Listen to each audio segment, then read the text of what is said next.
Hi everyone. Today we will start our lecture series on education and training institutions in India. So let us understand the human resource development happening in India.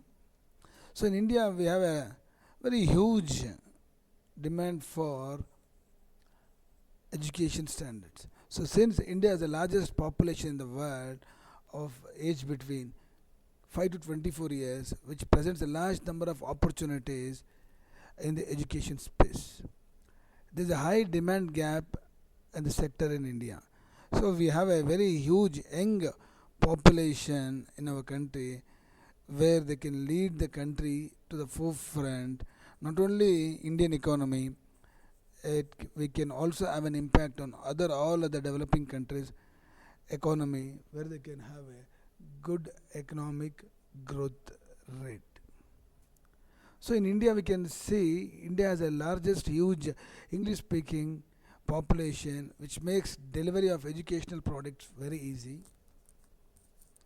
India was ranked 27 out of 80 countries in English Proficiency Index of year 2017. So in India, you can just observe the 100% foreign direct investment, that is the automatic route, is allowed in the educational sector in India. The government of India has taken initiatives like National Accreditation Regulatory Authority Bill for higher educational and foreign educational bill. So there is an increase in investments between 2000 to 2018. There is an inflow of 2.21 billion US dollars, which has been witnessed as a foreign direct investment in the educational sector. India holds an important place in the global education industry. India is one of the largest networks of higher education institutions in the world. However, there is still a lot of potential for further development in the education system. So, in India, the education system is of English medium. Most of the children they learn English from the childhood days. So, English is a boon for Indian economy where the Indians can move abroad across the world to spread the knowledge, to gain knowledge, and they can be recruited in any parts of the world where the English dominated developed countries where we have a wider opportunity. Moreover, when we compare to our neighboring countries, India has the highest English literacy rate among the students. Moreover, the main aim of the government is to raise its current gross enrollment ratio to 30% by 2020 and will also boost the growth of the distance education in India. India has the world's largest population of about 500 million in the age between 5 to 24 years, and this provides a greater opportunity for the education sector. The education sector in India is estimated at 91.7 billion US dollars in the financial year 2018, and it is expected to reach 101.1 billion US dollars in the financial year 2019. The number of colleges in universities in India reached 39,000. There are 39,050 colleges and there are 903 universities in India, respectively to the year of 2017 and 18. In India, there are 36.64 million students enrolled in higher education in the year 2017-18. The gross enrollment ratio in higher education reaches to 25.8% in 2017 and 18. The country has become the second largest market for e-learning after the US. The sector is expected to reach 1.96 billion US dollar by 2021 with around 9.5 million users. So the India has a great market for e-learning when compared to US. We stand second to US in this regard. Let us look into the investment and recent developments which has happened in educational system. The total amount of foreign direct investment inflow into the education sector in India stood at 2.47 billion from April 2000 to March 2019. According to the data released by Department of Promotion Industry and Internal Trade, it shows that 2.47 billion US dollar is the FDI which has flown from April 2000 to March 2019. The education and training sector in India has witnessed some major investment and developments in the recent past.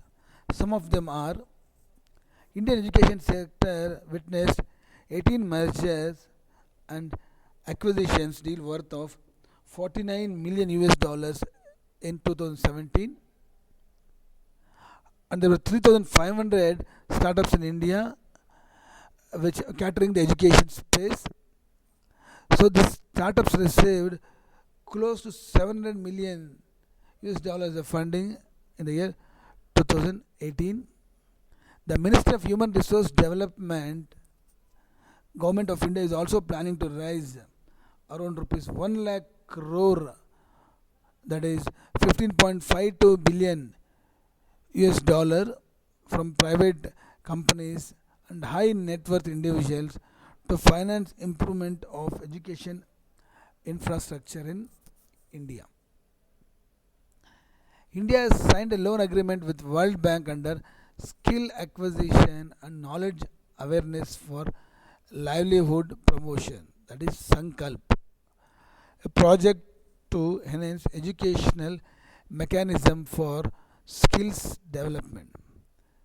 Singapore is going to open its first skill development center in Assam, which will provide vocational training to youth in the region. The government initiatives in this regard of education systems are as follows. In the August 2018, Innovation Cell and Atal Ranking Institutions on Innovation Achievements ARIIA were launched to access innovation effort and encourage a healthy competition among higher educational institutions in the country. In August 2018, Government of India launched the second phase of Unnat Bharat Abhiyan, which aims to link higher educational institutions in the country with at least 5 villages. The scheme covers 750 such institutions. The allocation for school education under the Union Budget 2018 and 19 is expected to increase by 14% to focus on accelerating existing schemes and quality improvement. In order to boost this Skill India mission, two new schemes, skill acquisition and knowledge awareness for livelihood promotion, that is called as Sankalp, and skill strengthening for industrial value enhancement, Strive, has been approved by the Cabinet Committee on Economic Affairs, Government of India, with an outlay of rupees 6,655 crores, which tuned to 1.02 billion US dollars, and will be supported by the World Bank. Ek Bharat Shrestha Bharat campaign is undertaken by Ministry of Human Resource Development to increase engagement between states, union territories, central ministries, educational institutions, and general public. It is about culminating of all the different states, culture, languages on one head of university. The university will play as a hub or an institution where the students from various different parts of the states can come under one university to exchange the knowledge and to gain knowledge, so which is going to be a boost of this Ek Bharat Shrestha Bharat campaign, which has been taken up by Ministry of Human Resource Development. The Prime Minister Mr. Narendra Modi has launched Skill India initiative, Kushal Bharat, Kushal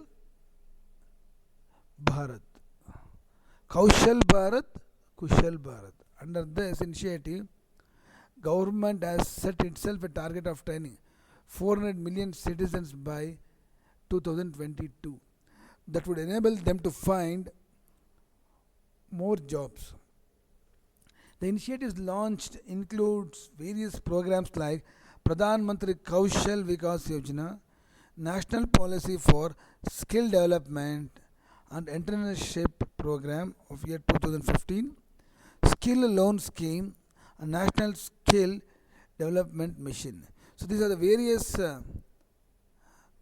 policy programs from the central government in order to take up the menace of unemployment, creating more employment opportunities among the rural people in the country. In December 2018, the government of India published that 3.43 million candidates had enrolled in Pradhan Mantri Kaushal Vikas Yojana 2016-20 scheme.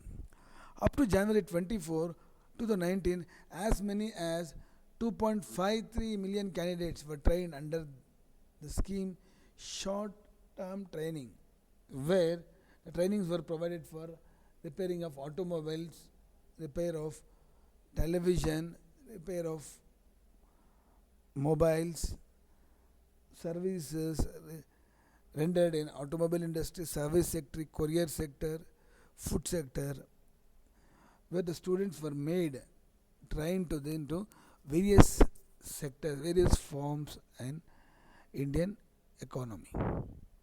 Now let us look into the government achievements in this regard from past 4 years. Under the midday meal scheme initiated by the government of India, about 95 million students of around country, it amounts to 1.14 million schools enjoy fresh meal every day.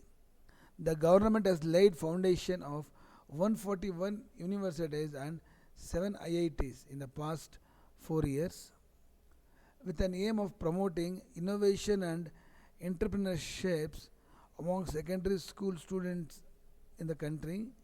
Niti Aayog. The government of India has launched the Atal Innovation Mission in the year 2018. 3,000 additional Atal tinkering labs were approved, taking the total number of labs to 5,441. Let us look into the future plan, the road ahead of our Indian education system. In the year 2020-30, it is estimated that India's higher education will adopt transformative and innovative approaches in higher education and have an augmented gross enrollment ratio of 50%, reduce state-wise gender-based and social disparity in GER to 5%, and to emerge as the single largest provider of global talent with 1 in 4 graduates in the world being a product of Indian higher education system, be among the top 5 countries in the world in terms of research output, and with an annual R&D spend of 140 billion US dollar, have more than 20 universities among the global top 200. India be ranked among the top 200 universities which have more than 20 universities. So India in ahead of other countries. So we have a very good, prosperous, and we have a new national education policy which aims towards in achieving all these goals in future. So now if you look into this government achievements, we still infer that government has to give an impetus input to the education system. More percentage of GDP has to be utilized in giving quality education. The higher education system should be more qualitative than quantitative, and the students should have a trust on higher education. The higher education has become a leap forward in lump nature where only few students would like to aspire to go for a higher education. The others feel about the necessity of it. So from this we can understand that there is a urgent need of extending the education system and to imbalance the education system by providing more quality of education and improvising higher education system in our country. So more loans to be provided, scholarships, and we should balance to an equation as supply must be equal to the demand and demand must be equal to the supply and either vice versa. So here it is the supply means enforce, enrich, encourage the students to take up higher education. So in India we have a lot of difficulties of students in pursuing higher education. Most of the talented students, intellectuals, ambitious students could not pursue the higher education because of the following reasons. The number one, the prevailing poverty in the household system, which provokes him to go for a job rather than keeping his to continue higher education. The number two, so in India we have a tradition and custom of making the youth, the girls especially, their age of, as the government has mentioned the minimum age as 21 years for boys and 18 years for girls. The most of the population in India have taken it granted to see that the girls get married as early as to the age of 18 and the boys getting married to the nearest somewhere at the age 21 to 25. So this has given led to an population explosion and we are not trying to provide a better education to the women. So there is a great far move ahead of gender inequality among educational system and opportunities to be provided. There should be an ample opportunities which in need of the hour and it is not the 7 IITs to be opened across the country. It is every state should need an IIT where it can harness the existing the human resource and it can produce more great people, great scientists, environmentalists, engineers, doctors from our country. We should always look into the cater the needs of the world economy. There is a huge need for educationists, teachers, lecturers, professors, doctors, engineers, world across the world due to like in South Asian countries, South African countries, and all those countries where there is a war and destruction, where there is an urgent need of a good education, educationist, educator, and an engineers to construct the economic system. So India should work over towards it to build a good human resource which not only will be used within the country can also be exported to other countries where we'll have an higher returns on our prospects. So it is also a part of economic development. To have a good economic development in a country, the country should possess a good human resource, a good manpower, which is ideally equipped with not only with knowledge, also with skills of the need of the hour. So with this, I end this lecture. Thank you.